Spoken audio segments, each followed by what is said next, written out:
Hey guys, it's Hero. I have answers to a bunch of questions related to breeding heroes in Bannerlord. There's a bunch of misinformation floating around and lots of questions in the discords. So I figured I would dive into the code and get the facts. To start, there's a daily check to see if the real housewives of Calradia are pregnant.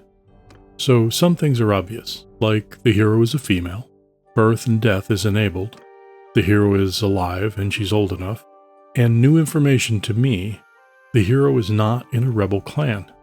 Apparently rebel clans can't breed. Next, more obvious checks. If the hero is over 18, has a spouse, and the spouse is alive, and the hero is not already pregnant. Then there's a check if the romantic couple is in the same settlement.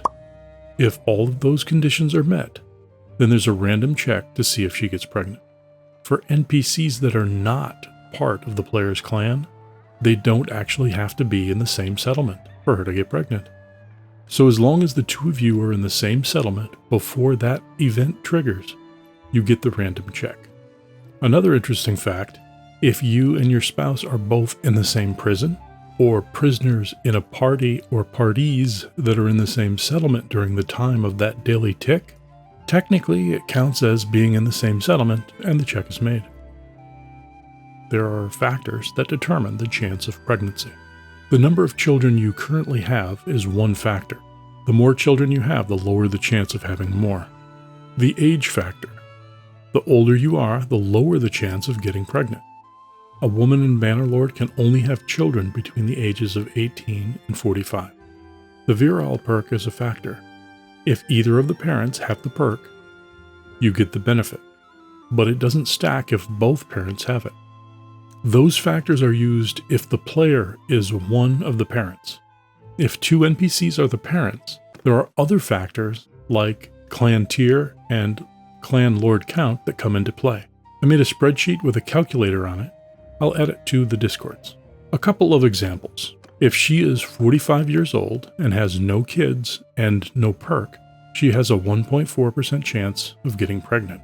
By contrast, if she's 18, has no kids, and has the perk, there is an 18.7% chance of getting pregnant. The gestation period for a Bannerlord hero is 36 days, at which time the delivery happens and more random rolls are done.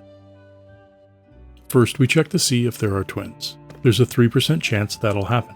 Next, for each baby we check if it was stillborn. There's a 1% chance of that. Then check the gender.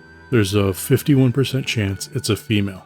Then the code runs a hero creation bit, which we'll get to in a moment. And finally, a check to see if the mother dies.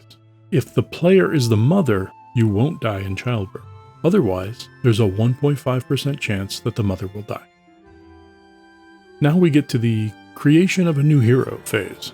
A bunch of stuff happens that's irrelevant to this discussion, but the question I get the most is about culture. There's a bunch of conflicting information. Here's what I found. If the player is the mother or the father, then the culture of the child is the same as the player's culture, regardless of the gender of the child.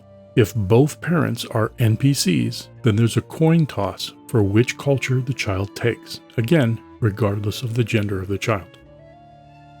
Another bit of misinformation going around is the limit to the number of offspring. Technically, there is no hard-coded limit to the number of babies you can have, but there is a theoretical limit given the length of a pregnancy and the number of years you can have kids. There are 84 days in a Bannerlord year. A pregnancy lasts 36 days. That's 2.3 kids per year if you're lucky. You can only have kids between the ages of 18 and 45. That's 27 years. So 2.3 times 27 is the theoretical limit of 62 children plus potential twins. If you and your spouse stay in a town the entire fertile time and do nothing else except make babies. And if you hit the lottery every 36 days. But why stop there? If you're that lucky, then you'll have twins every time too, so double that to 124 kids. A realistic expectation is you'll have 2 to 3 kids accidentally and more if you're trying on purpose. That's it. If I've missed anything or if you have any questions, let me know in the comments. If you enjoyed this video, you may also enjoy these two. Don't forget to subscribe. Thanks for watching. Peace out.